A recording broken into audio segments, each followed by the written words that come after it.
Hello and welcome to the DSA Going Forward update on the 30th of April. We're going to look at our activities, DSA Engage, DSA Active, engagement with government, what's been happening in information and training, employment with WorkFit, Our Voice, and telling you a little bit about the 50th year celebrations, and then questions with a podcast. Thank you, and I'd like to hand over to Sharon.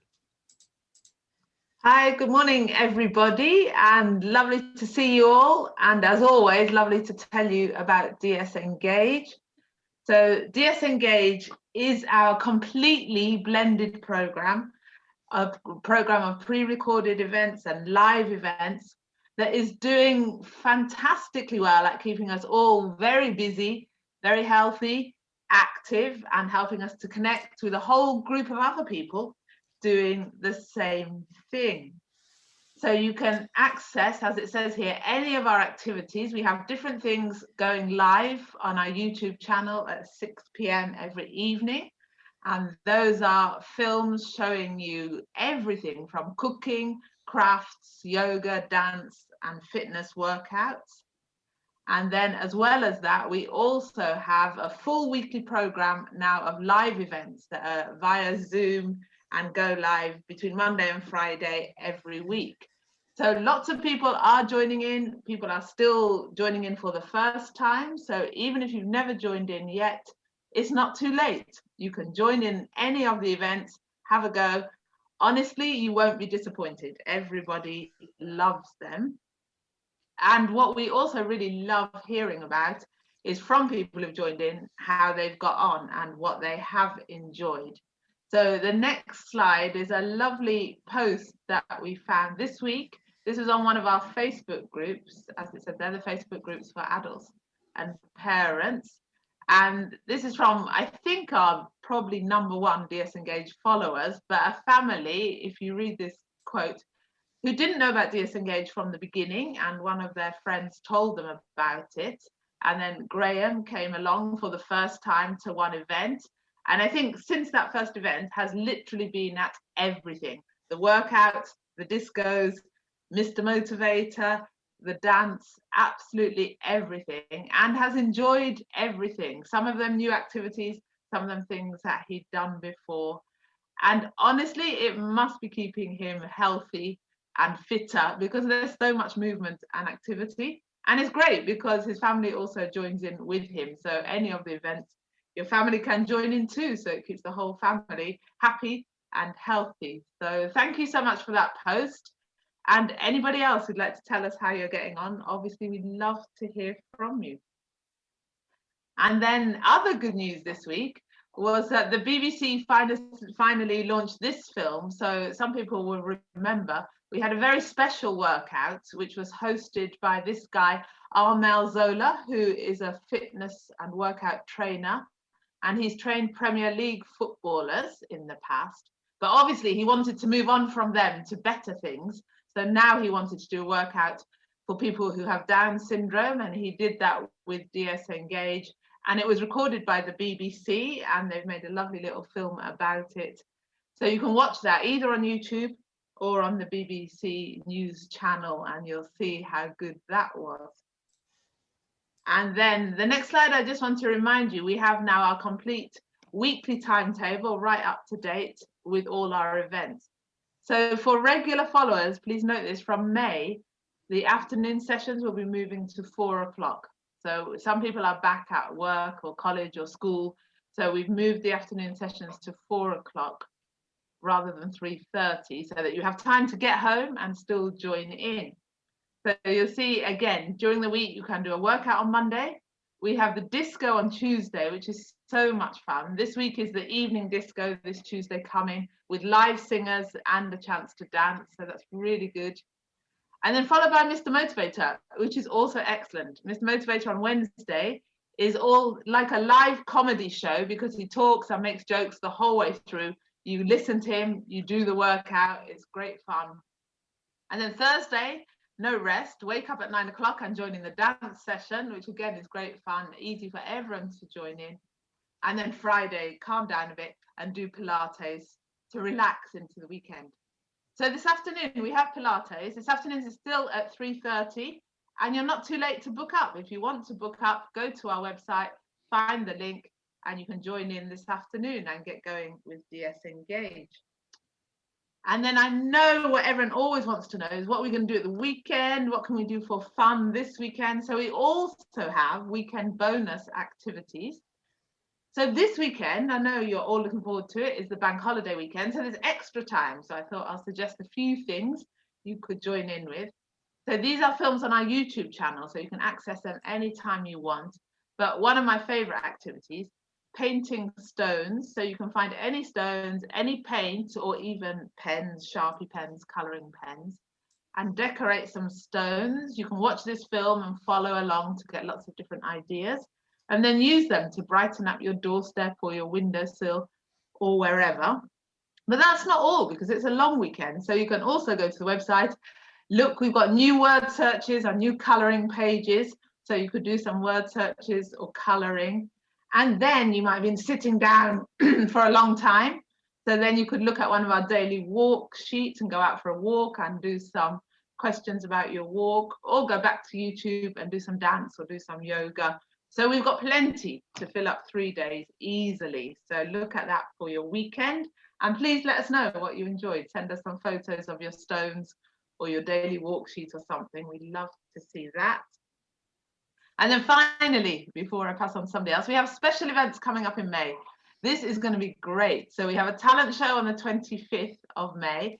Lots of people have already volunteered their talents. So we have everything from singing, dancing, Italian opera, and Michael Jackson's dance moves. So it's going to be a really packed show with so much to enjoy and to join in with. And then June, which seems to be coming around very quickly, Singing Hands are coming back. So by popular demand, lots of people enjoyed their last pop party. It's for all ages. So it really has some songs for younger children right through to songs for much older people, all with actions and activities, and you'll really enjoy it. So sign up for any of those events, please, on our website, and then you'll be sent the link. You can join in. Thank you. Hope to see you there. Thank you, Sharon. And before Alex, can I just ask people to put messages in the chat? It's easier for everybody to see them. Then I know some people have been sending hello messages to the question and answer. So warm welcome to those people. Please use the chat. Over to you, Alex. Thank you, Jill. Morning, everybody. So just to update you on some of the other work that we do at the DSA in terms of physical activity. So we are currently involved in a project with other European organisations to look at how we can get more people who have Down syndrome involved in physical activity and exercise throughout Europe. So we are one of those organisations working with 9 others to collate best practice, to gather feedback, and this will be used to inform future policies and best practice documents. And there's going to be lots of showcases as well of all the different activities that those different countries do. And we're very excited to be a part of this. It's a really great opportunity for us.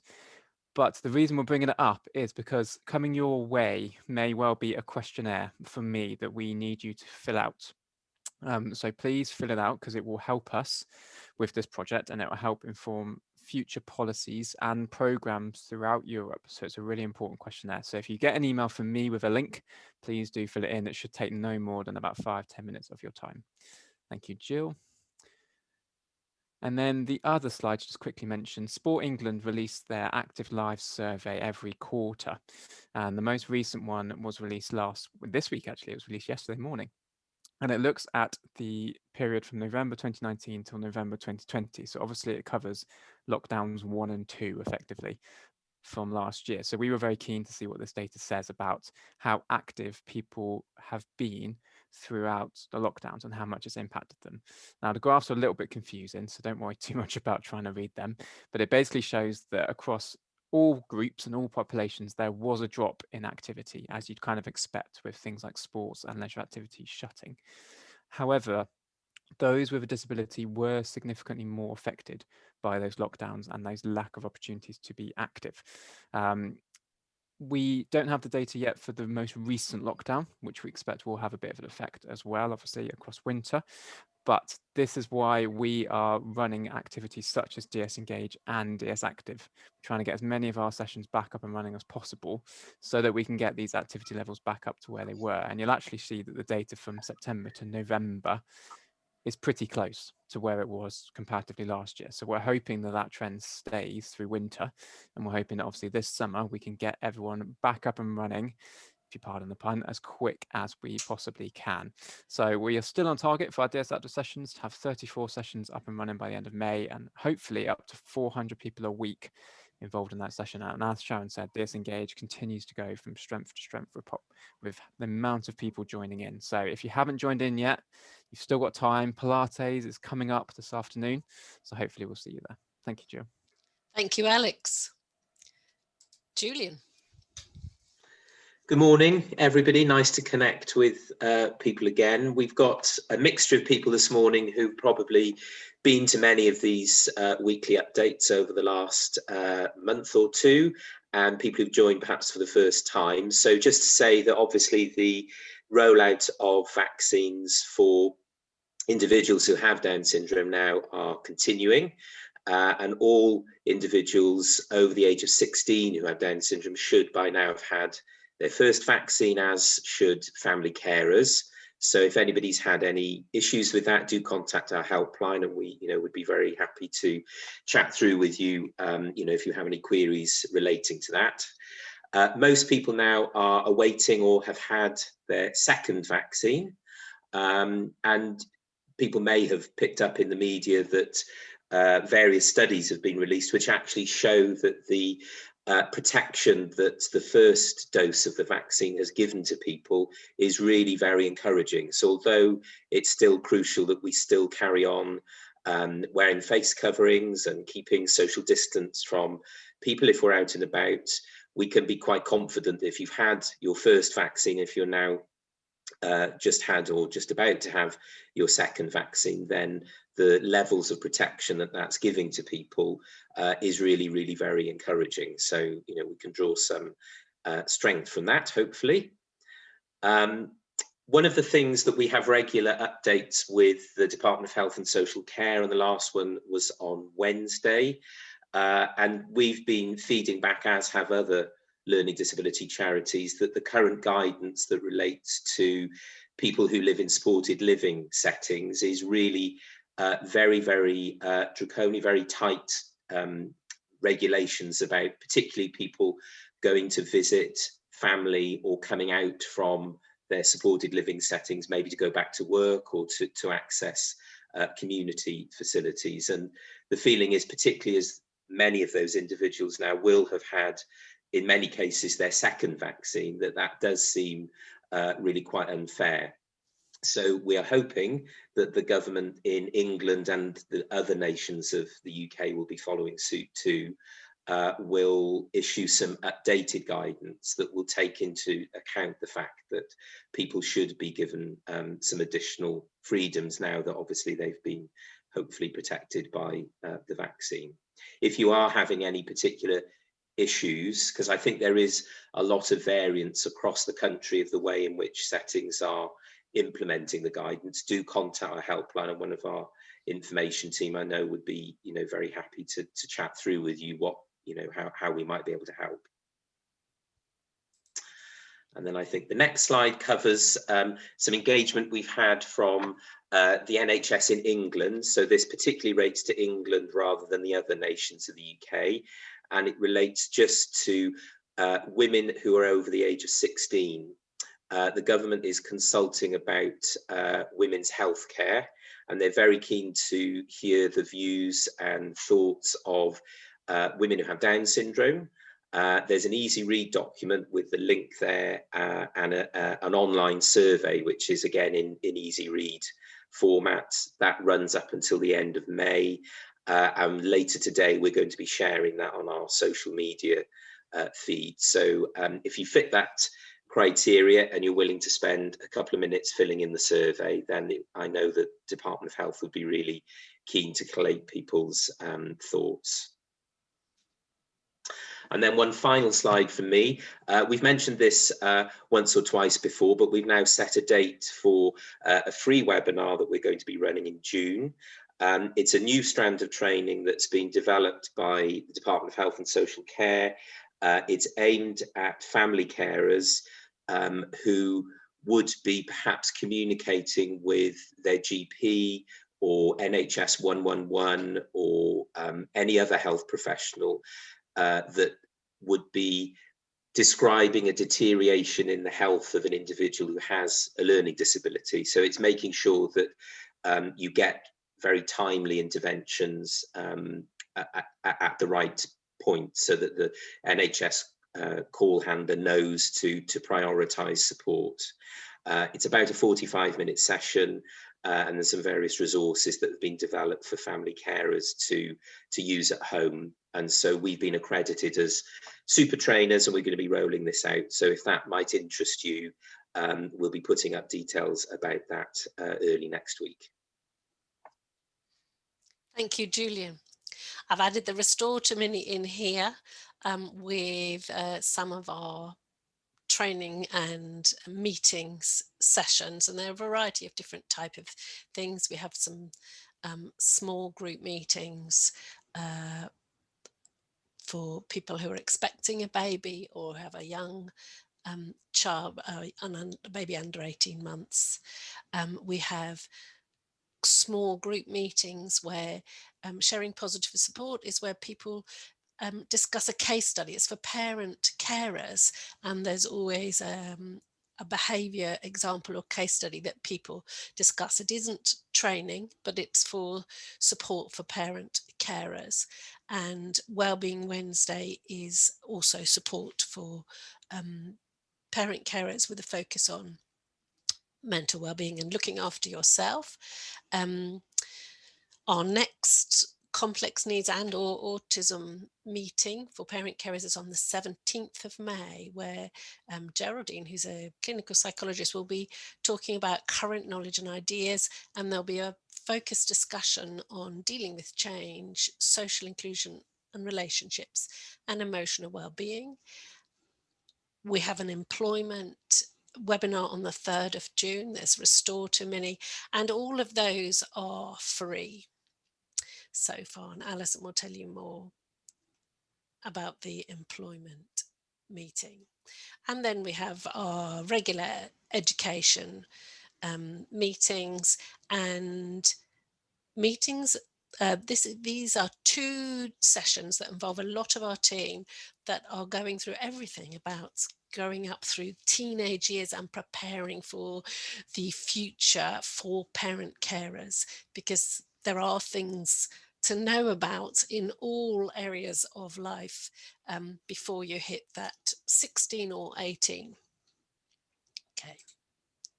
And to remind people about the helpline, that all our calls and emails are confidential, and that we have a wide team that we use to be able to guide or offer support or information to people on any topic, and that we work closely with the Down Syndrome Medical Interest Group of UK and Ireland, and manage any parent carer referrals where, as appropriate, in consultation with that group. Now, this slide is to tell you about a very exciting research project which is being run by University College London, although it involves lots of different teams of researchers, and it links for the first time England information collected over 20 years on health and social care and on education for all children in England, all of them, but it's England, over a 20-year period. So that information has been there but not been able to be linked before. So it's called Education and Child Health Insights from Linked Data. And we are involved as a stakeholder, and we're also supporting and funding some of the research that's going to be looking at children and young people specifically who have Down syndrome. And the aims are to understand how children's education affects their health, and the other way around, how health affects children's education. And we'll also be having a focus group to contribute ideas about some of those key questions we'd like those researchers to answer. The whole team, and you can find out more about the eChild, all of eChild, because remember it's all children, at that website link. And the aim is for the findings to inform future policies. And they are starting by looking at how COVID-19 and lockdown data affected children and who to give extra help and support. So we'll keep you from time to time, as that moves forward, we'll tell you more about that. Thank you. Alison. Hi everyone, lovely to see you. I'll just give you a quick update about what's happening in the world of WorkFit. Next slide, please, Jill. Okay, so some people have gone back to work already and are very glad to be back. And we know that a lot of employers are welcoming people back over the coming weeks and months. Some employers have told us that they may need to use the full extent of the furlough scheme, which runs to the end of September, which is understandable. So it's a very varied picture in terms of employers and how they're doing depending on what sector they're in. I'm delighted to let you know that we have got some new jobs starting in May and June, and just for your information, several of those in the private sector in manufacturing, hospitality, retail, construction and warehousing, just to give you a flavour of what's happening there. And in the public sector, a number of police forces and also Public Health England. We've got people starting in new jobs with those organisations in the coming weeks. So that's good news. We find there's a lot of enthusiasm for WorkFit, a lot of positivity. Opportunities that we were developing before COVID have been re-energised, and we are working very hard to develop those. We know there are lots of people out there who are looking to either get back into work or to start a new job, and the team are back full time from next week, so that will be our focus. We've got the toolkit on the website. I've probably mentioned this previously. You may have heard of it if you've attended other sessions. And the toolkit for candidates and families is all about thinking about preparing to go back to work, the COVID guidelines that may be in place, the changes that we've all had to come to terms with over the last year, and how employers and all places essentially will do things differently. So do feel free to have a look at the toolkit on the website and get in touch if you've got any questions about that, or if you need any advice generally about going back to work or speaking to your employer. Next slide, please, Jill. I just wanted to mention that we've had some of our WorkFit candidates in the media recently, which is wonderful. And the links for all of those activities are on our WorkFit Twitter feed. The link is there. So Bethany, Luke, Alex and Tim have all been wonderful ambassadors for WorkFit, talking about their experiences of the world of work, and some of them with their employers joining in too. So I'd encourage you to listen to those. They're really uplifting and very positive. Thanks, Jill. And as Jill mentioned, we do have another event on the 3rd of June at 4 o'clock, and that's open to everyone who's interested in WorkFit, just to come along and listen and share some experiences, and we can answer any questions. The link is there at the bottom of that slide. Do feel free to go on and book a place, and we look forward to seeing you there. As always, if you've got any questions, please contact your Employment Development Officer or contact me, and we'd be very happy to help.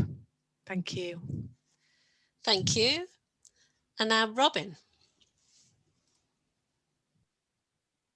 Hello, thank you very much, Jill. Just a quick message to Joe. I am going to make you a panelist now, which means you'll be able to turn your camera on and speak.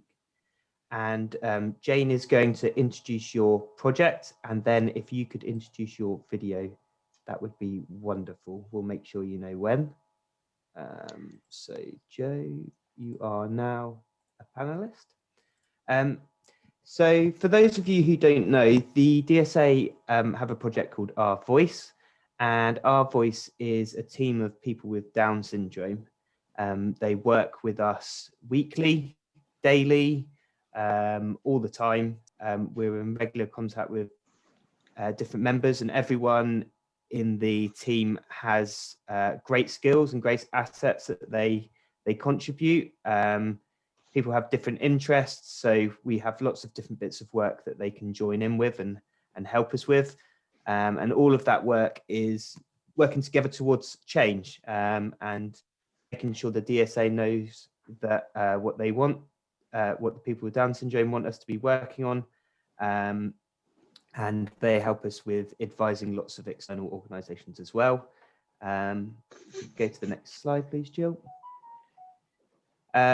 So for this month, we have started a 4-week review process. This week we were on week 2. So we were talking about co-production, what co-production means and how we can work together. Go to the next slide, please, Jill. So co-production is quite simply working together to make something. So that could be anything. That could be a video, it could be a webinar, it could be a easy read resource, it could literally be anything. So co-production is just about making sure that we include everybody in the things we're making. Go to the next slide, please, Jill.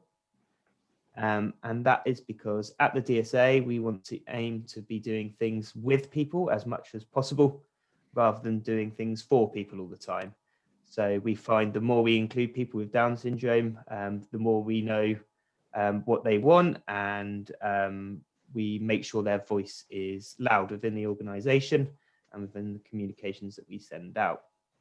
So one of those projects that we have been working on is this project here, TAPE, and Jane and Joe are going to explain about the TAPE project.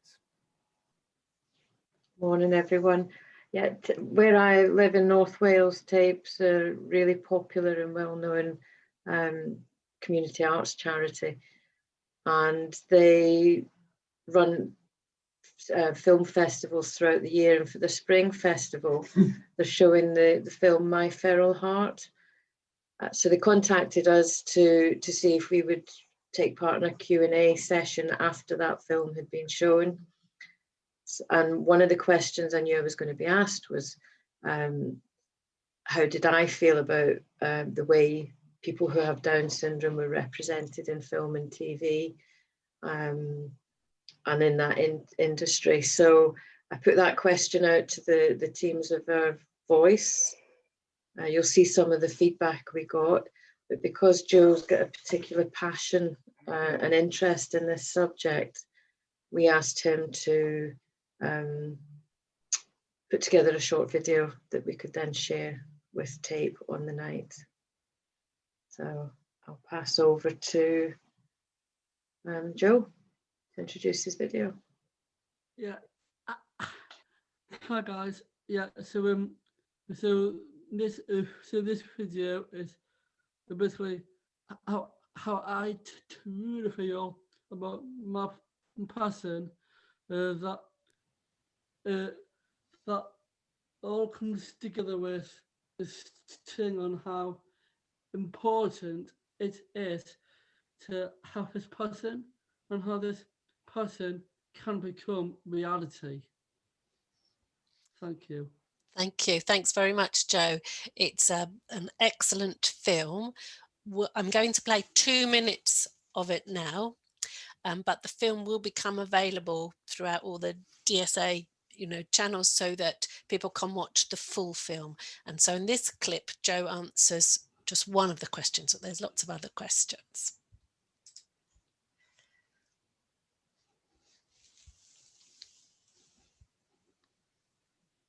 Oh, well, as Shia LaBeouf portrayed Down syndrome in Disney's True Confessions, so he does not have that himself.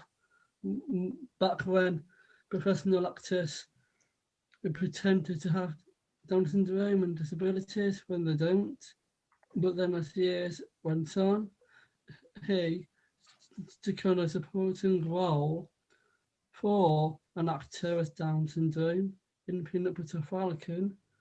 It would be so helpful to have professional actors supportively guide, and B, supporting roles beside the actor with Down syndrome. As a way to show others are like myself in and around performing sets and building up that accessibility of, and then also with social media platforms like the Shows Must Go On, Advertised Enterprise, and the DSA, as well as including TV shows from BBC with bite-sized like ideas on education within entertainment. It would help to grow and develop wider opportunities in the raising awareness of educational entertainment TV shows like Teresa Baker, The Soaps, and Doctor Who, on gaining fairer equal treatment for people with Down syndrome disabilities to have their voices heard and our life experiences shown. Thank you, Joe. Sorry, Robin. I was just going to say, really great film from Joe, and we're now going to hear the quotes from the question that Jane asked the group. And I wondered, Joe, if you would like to read the first quote from James for us. I have noticed that more people with Down syndrome are being included in TV programs, films, and TV adverts. It is very nice to see. Sometimes it does upset me though when actors with Down syndrome are treated badly, used by people but hurt in the programs they are in. Really important quote from James there. And then I think we're passing over to Chris now. Hi, sorry, Robin, I was just replying to a question. So yes, one of the quotes, I think having people with Down syndrome on the TV and film is very encouraging. We are not that different to any other people because we can also reach our dreams to be successful and be who we want to be. We are just like anyone else in this world, wanting to pursue our own dreams. And that was from Emily. A quote from Emma. I think it's very special and it makes me really proud to see people with Down syndrome on TV. I like seeing people with Down syndrome on TV because I know how they're feeling about things and different things they can't have. I like seeing people who are in a relationship and have a boyfriend like me. I think it's amazing to see. And finally from me, we have a quote from Lindsay. I think actors who have Down syndrome are just like normal people with everyday jobs, and they're just as good as people without Down syndrome and can also achieve whatever they set out to do. The more that people see us on the TV, the more that they will see what we are capable of. I'll pass over to Stuart. Thanks, Chris. So this is a quote from Angus. I live independently without carers or personal assistants, and I think they should sometimes show people like me. I have a job, I do my own shopping, cooking, washing and cleaning. Please ask them to show people like me because it would give some people with Down syndrome and their parents something to aim for. Please tell the filmmakers this because people who don't know me think I can't do things.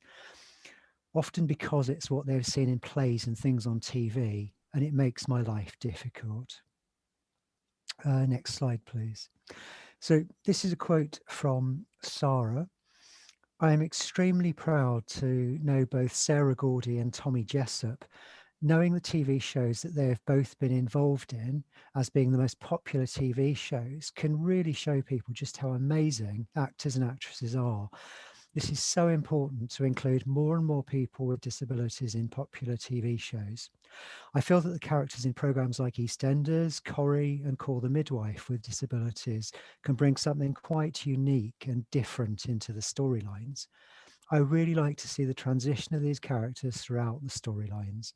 Having been involved in performing myself, I really can see that there is so much potential out there for so many people with disabilities to be involved in performing in even more TV shows and any other form of acting. Thank you, Joel. And this is a quote from Sam.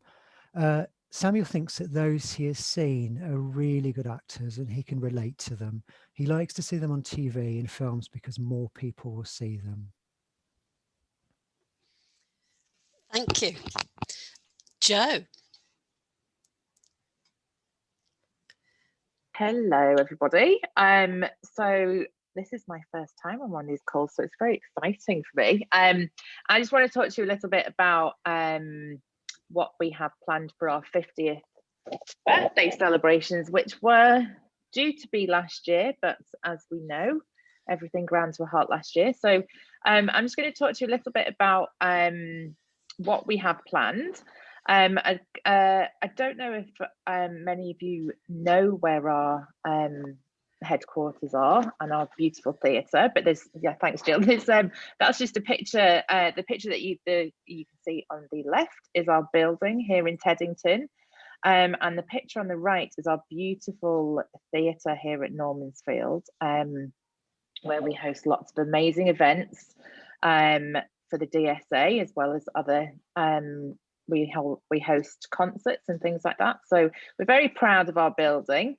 And over the last year when we were locked down, we saw that as an opportunity to make lots of nice changes for the building.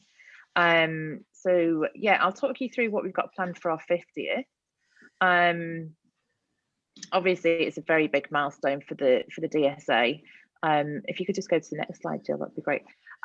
So yes, of course, 2020 wasn't the year anyone expected, and it was sad that we turned 50 in that year, when we all had to stay at home. Everybody's plans changed, but we are still here. We still have these amazing stories that we want to tell. We have such a beautiful and rich history, a lot of it that is here in this building. And we want that to be seen and we want it to be heard. And you know, we're still planning to do all these amazing celebrations this year. And in addition to that, as a little teaser to people, we're going to be making a film to showcase some of the things that are going to be happening for our celebrations, and give people a little insight into it whilst the doors are still relatively closed and everything's still sort of opening up. So yeah, our plans for this year, later in the year, we're going to be opening our doors to reveal a beautiful photographic exhibition that we have all been working on here at the DSA. And I wanted to show you a little preview of it, if we can go to the next slide, Jill. So one of the first parts of the exhibition, we have had a photographer that we've worked with many times throughout our history at the DSA, called Richard Bailey. He is a wonderful photographer who just captures the most amazing portraits of people.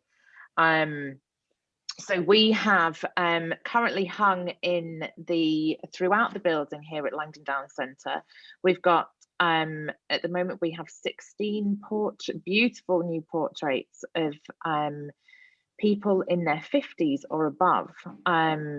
And these are all going to be displayed for people to walk around and discover not only our building but these pictures as well. We are still on the lookout for another 14 people to take some portraits off with Richard Bailey and some other photographers. So we're working towards getting those done at the moment, and we are still open to people sort of coming forward and having their portrait done if they fancy getting in front of the camera. These are the really, really beautiful portraits. So this is sort of the main focus of the exhibition, celebrating people in their 50s or above. And then if you go to the next slide, Jill. Alongside this, we're going to be doing a further 20 portraits of children and adults of all ages.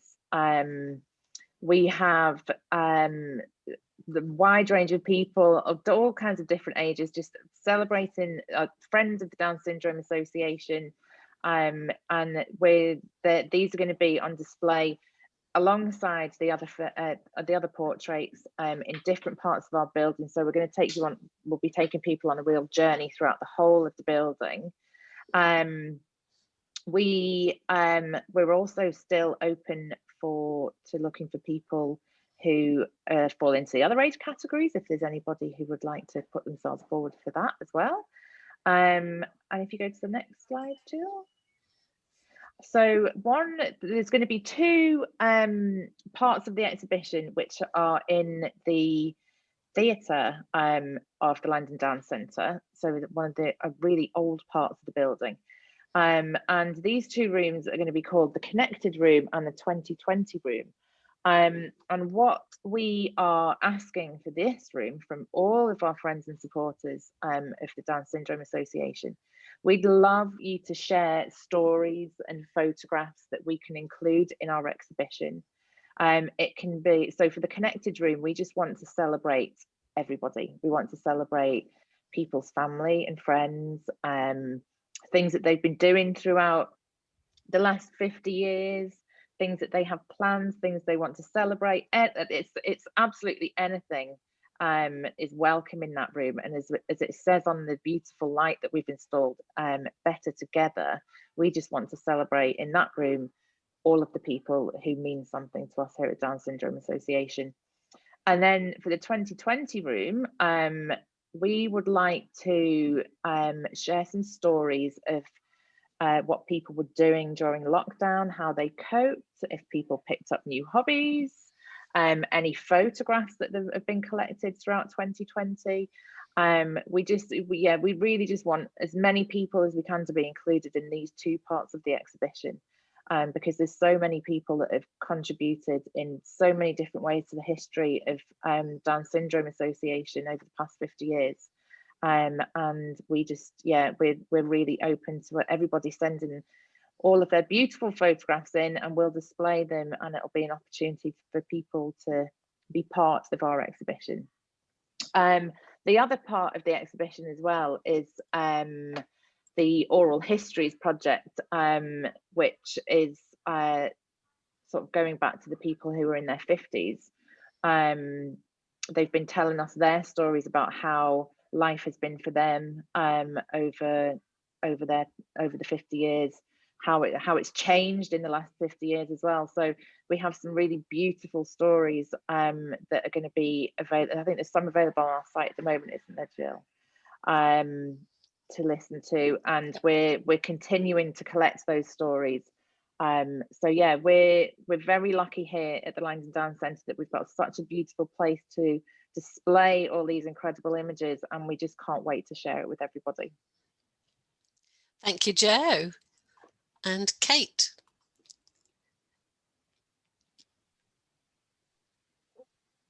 Hi, yes, so as Jo says, if you want to get involved with our anniversary project, there's a URL there at the bottom of the slide, and we'll share this again on social media in the coming weeks, or just contact us at dsapress.office at downsyndrome.org.uk if you want to know more. Similarly, if you want to share any stories, that email address is the best place to contact. We really want to hear, particularly at the moment, from new mums and dads. We want to help share your stories with a wider audience, and we just drop us an email and we can tell you more about it. Or again, there's more information on that webpage on our site. But we really want to hear from you, whatever story you've got to tell, and we'll be shouting out about all this stuff on our social media profiles and our newsletter. And yeah, looking forward to hearing from you. Thank you. Thank you very much, Kate. Now I'd like to introduce Carol. Hi everyone, I hope you're enjoying our update and that you will join us in the coming weeks and tell other people all about it. We're actually running a little bit late this morning, but I hope it's all been really interesting for you. And it's a real opportunity for everyone to engage with our team at the DSA, to see the diversity of the work that we're doing and find out how we can help you. So as we said, as Joe said, we're continuing our 50th anniversary celebrations into 2021. And just before questions, because we're going to answer hopefully all the questions that you've asked, we'd just like to show a very moving clip of one of the celebratory stories that we collected. And this is Trevor and Cortina Piercy, and Trevor is one of our trustees at the Down Syndrome Association. So enjoy. She's brought so much joy into our lives, and so many lovely memories I have, don't we? And we share them together. And she's always been there, and she's always been very important to me. So you're very close to Trevor? Yeah. Is Trevor older or younger than you? He's older, yes. Big brother, yeah. What was good about having a big brother? He's looking after me. He looked after you? Yeah. So more family photos? I know the family. What kind of person was your mummy? She's a nice person. Very kind, yes. My parents were very busy all the time because they were joint managers. So a lot of the time we were left to our own, weren't we? How do you think having a sister with Down syndrome has shaped your life? It's made me realise there are different ways of doing things and very different values. It's not about money. It's about personal relationships, isn't it?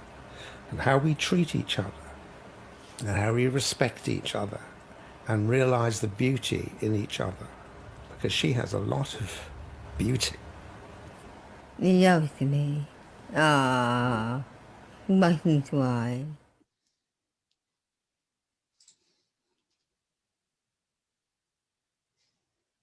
A very moving story, and we have some lovely stories, and we will be releasing them in the coming months, and there are a lot already on our website, so please do go and have a look at them because they are brilliant. Jill, questions? Have we got questions that we... Well, I think many of them have been answered as we, throughout the webinar. I'm looking to members of my team now in case we've missed any. There was just one. I don't know if you want me to run through the topics we have finalised for our planning for adulthood sessions. Yes, please. So this is just a query with regards to what will be covered.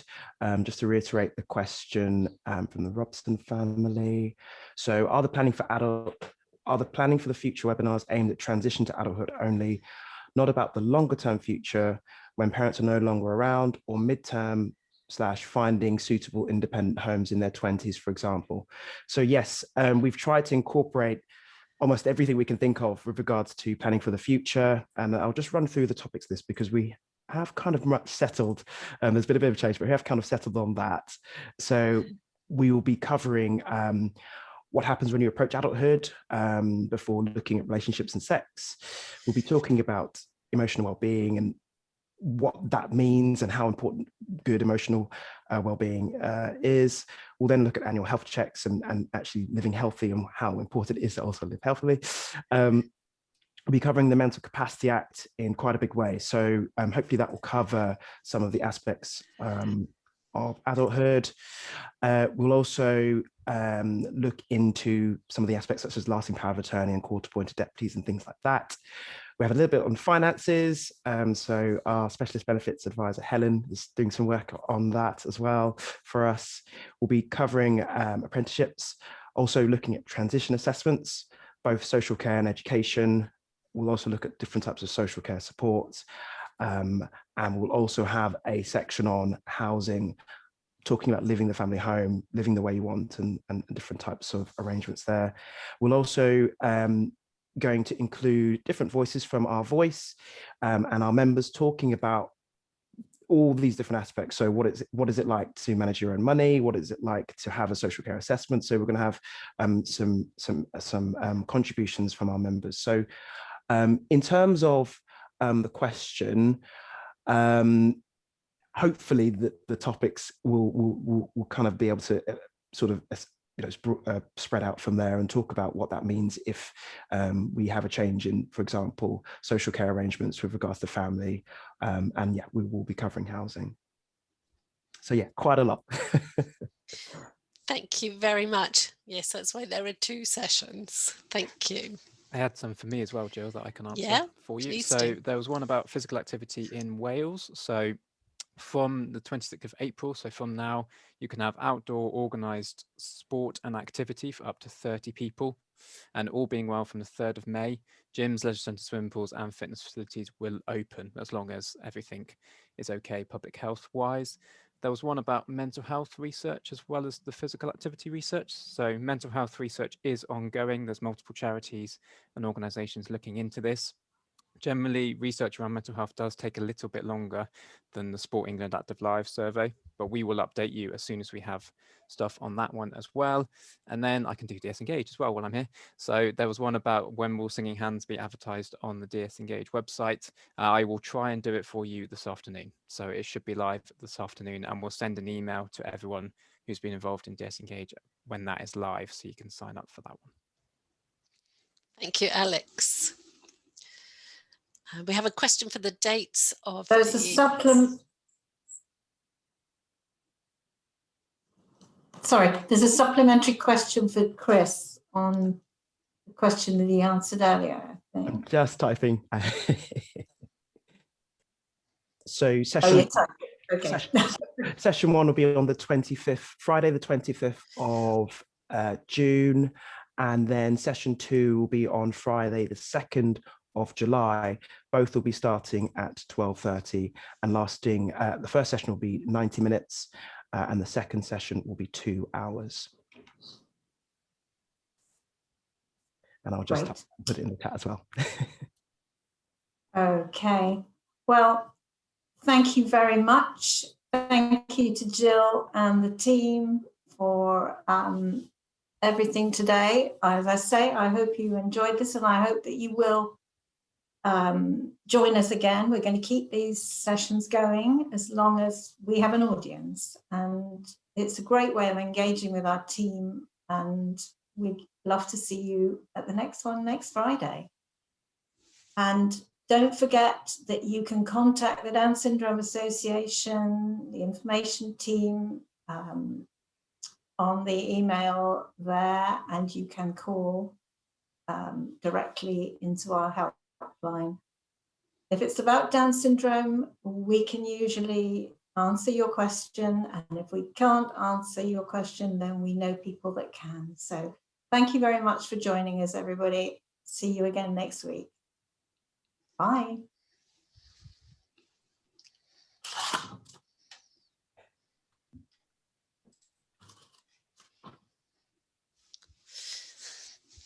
Thank you.